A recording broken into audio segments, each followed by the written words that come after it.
bring the cookie lady, who now we know has a mugshot and is a criminal. Yes, the cookie lady is a criminal.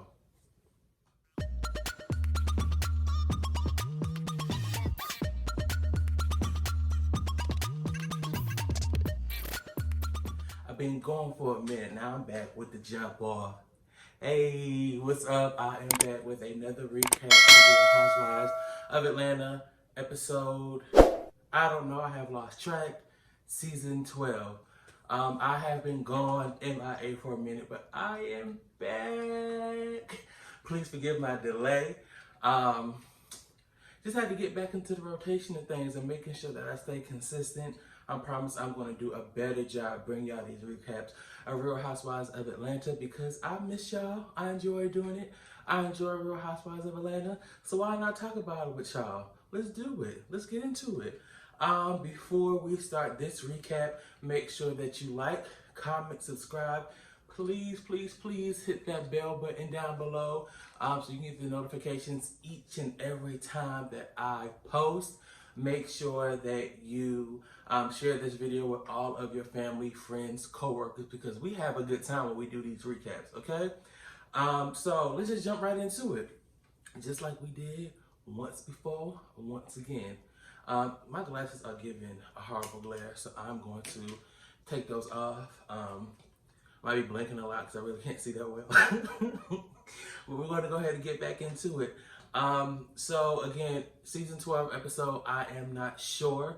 But we start out with this long, dramatic Hollywood true stories of NeNe's and Cynthia's friendship. A whole chronological from season 2 when Cynthia came with the friendship contract now to present day. I thought it was so dramatic. And they built it up like they were going to have this deep, profound conversation that we were going to be like, oh yeah, they're back on track or something. So I don't know, but when NeNe and Cynthia sat down to talk, it was just very lackluster. The build up did nothing for what the actual conversation was. But we're going to deal with that later. We're going to do this video a little different. I'm probably going to be jumping in and out of points, going through what I felt was the most exciting parts.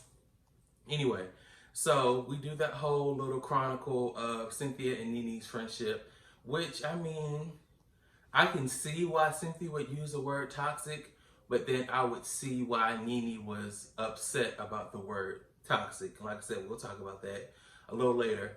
But first, Cynthia and Kenya meet up at Kenya's house. And I have to say this every time we see baby Brooklyn. She is gorgeous. That is a gorgeous little girl. She is so precious and so cute. I don't like how Cynthia didn't make Kenya take accountability in what she did to Tanya. Now, I get that she's saying Tanya is impeding on her business and making her look bad, but if I knew that, well, first, we all know that Kenya wears wigs, protective styles that she calls them. She wears wigs. Okay, you wear wigs and you're in the beauty industry. I associate wigs with the beauty industry. If Kenya were to wear wigs, and the people that you market to, they know about natural hair, how to protect natural hair, how to care for natural hair. So my thing would be, wouldn't these same group of ladies that you are marketing to with Kenya Moore Hair Care, wouldn't they understand protective styles and they need to wear wigs every now and then or pieces for certain hairstyles? I felt like she was looking for something. I feel like NeNe wasn't giving her what she wanted this season for her to have a big comeback. The storyline with her and Mark started getting dry and stale. I feel like she needed something to clinch onto. Because what Tanya did with having the wig with Candy, Marlo, and Portia at the spa, that wasn't even a big deal. I didn't see where it was like, oh yeah, she's trying to play you or trying to impede on your business or trying to make you look bad. It was none of that. It was her like, oh, I got something. And for you to go as far as to bring the cookie lady, who now we know has a mugshot and is a criminal, yes, the cookie lady is a criminal. Why? What was the point? You bringing the cookie lady there did what for who? The cookie lady had nothing to do with your hair care, about her making a comment about your wigs. So I didn't get the correlation of, let me bring this cookie lady to embarrass her because I really have nothing else to do or no other drama to bring.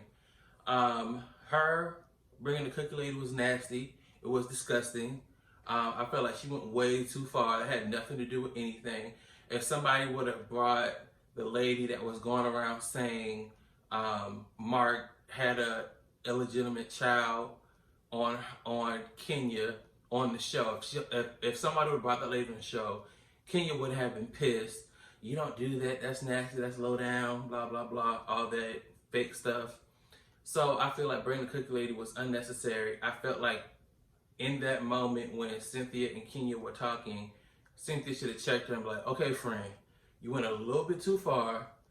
That had nothing to do with anything. Why bring her? Instead, Cynthia, like she always do, she is trying to clear her name. Like, she's getting Kenya together, like, why'd you try to throw me under the bus? Instead of saying, like, okay, you went too far, that had nothing to do with anything. Why'd you do that?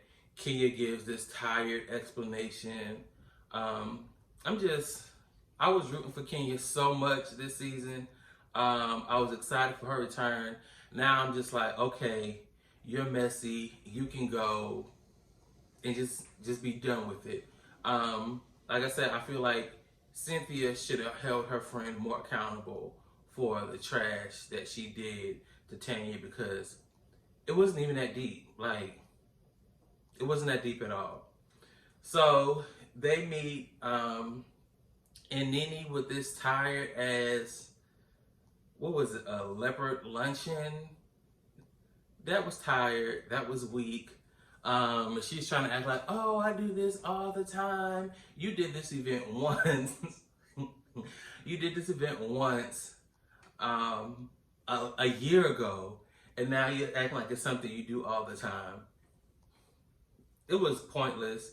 I felt like NeNe was fishing to have a scene, and she knew that if I do something and have all the girls there, there's no way that they can't show this scene. The whole thing was a mess and pointless. We'll get back to more of the brunch or whatever it was, the leopard luncheon, whatever, at a Mexican restaurant. Like, it was just stupid. It was poorly planned, poorly executed. It was dumb. I didn't get it.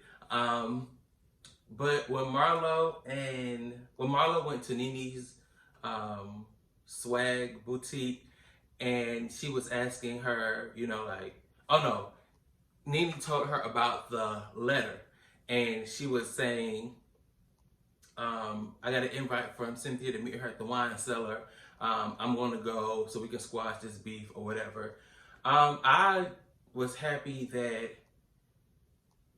Marlo has been consistent in this season with trying, I guess, in her weird drama field, trying to get scenes type of way, to help NeNe and Cynthia fix their friendship.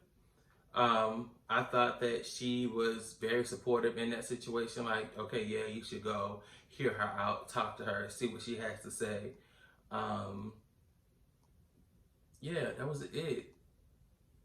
That was it. And back to the brunch that NeNe was having, when NeNe was saying, when she was dogging Portia out, like just dogging her out. And then here Portia comes, and Tanya with her crazy quirky self. There's no way you can dislike Tanya. It is no way you can dislike Tanya. Like, she's just fun. She's herself. She's quirky. I love her. And here comes her good Judy, Portia walking in. As they are talking about her, like, when else can you make an entrance that grand And you can't. It's just nothing you can say. As somebody's dogging you out, you walk in on their conversation like, you counted me out, but here I am. In Kenya, I saw no reason, or I saw no wrong in Kenya leaving the brunch after being there for 7 minutes. Yeah, Kenya, if it started on time, you were technically late, but I am late and the host is not here. Bye. Bye. I came, you weren't here. It's time for me to go. That's it. Like, what at this point, you're over an hour late. Why would I stick around? And I was just so surprised that Candy and Tanya stayed so long. Like, they were there for, how late was NeNe? Like 2.5 hours late? Like, come on, that was a bit much. And if someone was late like that with NeNe, she would have a fit. Just like last season when they were late just coming to her house and she had a fit. Like, you invited me to this lunch, brunch, and you're 2.5 hours late. You can't be 2.5 hours late for something you planned. I get the girls coming there and you being fashionably late because you about to shut it down for your event.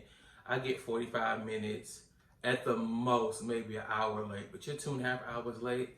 You're doing a bit much. And if, like I said, if the other girls were that late, NeNe would have a fit. So Portia walks into the brunch. NeNe has all these random women that have money. Why are we here, NeNe? I just can't, for the life of me, make sense of this event and why we are here. It makes absolutely no sense to me. You have me here to talk about the sisterhood and to squash stuff because girls are lying. But you got all these random people. Why would I want to work? Like, to Portia's point, like Portia said, yes, I want to have a conversation with NeNe.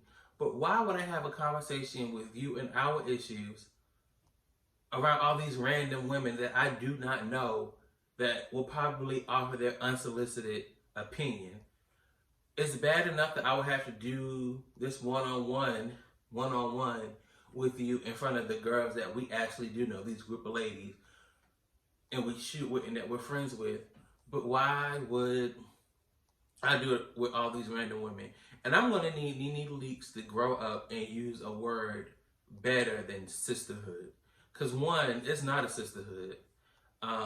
Granted, I'm a male, so I probably am not the best one to give my opinion on what a sisterhood is, but it's not a sisterhood.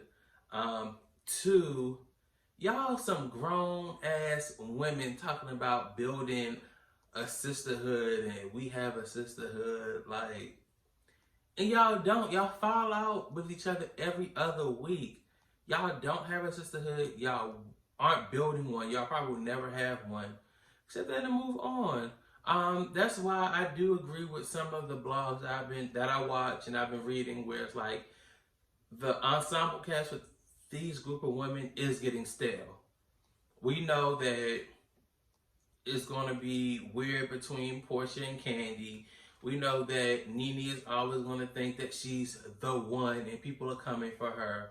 Nobody's really going to get down to no deep issues because they have brands and everything to protect now. So it's like the stale is old. I feel like this show now is starting to become a one-trick pony. I'm saying all this and I will always watch it because I love the women. I love this show. But it's a little stale. Like, this season is like you have a good episode, then 2 whack episodes, a good episode, then 3 whack episodes. It's just like the dynamic is just predictable at this point. And they're doing these stupid scenes like this lunch that made no sense and makes no sense. Well, for me, we're going to get down to the main event. Well, I feel like what was supposed to be the main event, but turned out to be very lackluster. It was like, seeing all the clips and photos before the season even aired of NeNe and Cynthia having this sit down at the wine cellar, I was like, oh, this is gonna be good. I'm gonna enjoy it. But it was just so flat.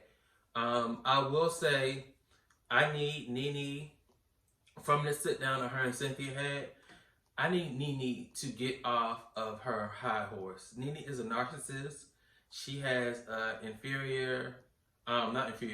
superior complex where she thinks that everyone, when you get around her, you're trying to have a moment or you're trying to come for her, the one head bitch in charge. Like, one, NeNe, you're too old to be calling yourself HBIC.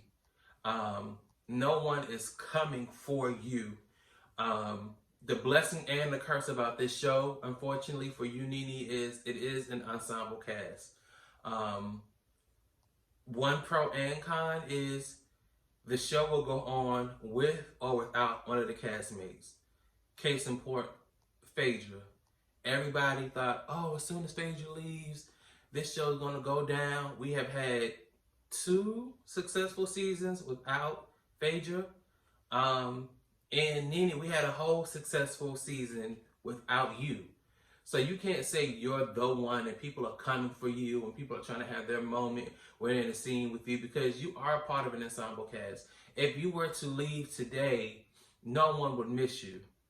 Well, I wouldn't say no one, but the show would go on. Let me say that. And when she was saying to Cynthia, while Cynthia was explaining herself, she was saying, have your moment. That's so, I don't even know the word, like condescending. That's so passive aggressive. Like, we're having an adult conversation. Why would you say have your moment? We're literally having an adult conversation. What moment am I trying to have? Also, I will say to NeNe's point, when she was saying the interview that she did about Cynthia calling her weak was in response to several interviews that Cynthia had done throughout the whole summer. Cynthia did go on an interview tour and talk about NeNe, but also to Cynthia's side. Cynthia may have done 7 interviews. I don't know. NeNe may have been counting. I don't know if it was exactly 7, but it was more interviews than NeNe has done. But Cynthia was saying the same exact things in these interviews. It wasn't like every interview she was like bashing you with new stuff or dragging you down or tearing you down. Every interview that she had, you're a hard friend to be with, you're toxic. I don't think the right word is toxic. Because if you stay in a friendship that long that's toxic, you might be the issue as well. So if you were crazy enough as an adult to stay in a toxic friendship for that long, you may have to look in the mirror and say, okay, what the heck do I need to do differently not to be in these toxic friendships? But NeNe gets upset and walks away and cries, and Cynthia says she has to do what she does every time when NeNe is upset or someone's making a point. NeNe walks away and cries. Sis, have that conversation with her. Like, and if it's, I get, y'all need stuff to be, larger than life for the show and things to be shot while the cameras are around. But if this really is your good sis, why wait a whole summer to sit down with her and not have a conversation? So when she's making her points and now she's rah-rah, because NeNe, you were a little passive aggressive in this conversation as well. Why are you getting upset and walking away? I left that scene, that conversation, as a viewer confused. Like, are they friends? Are they not friends? Did they make up? Are they working on their friendship? It was confusing. Nothing was really accomplished.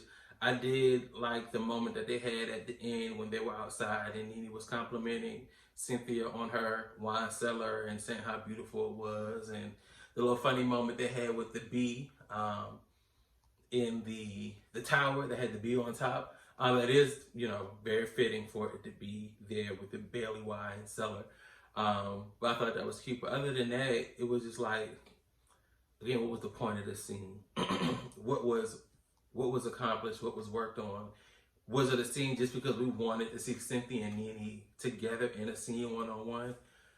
I don't know. Maybe we'll see some more stuff because we still have the Grease trip coming up. We still have Candy's baby shower.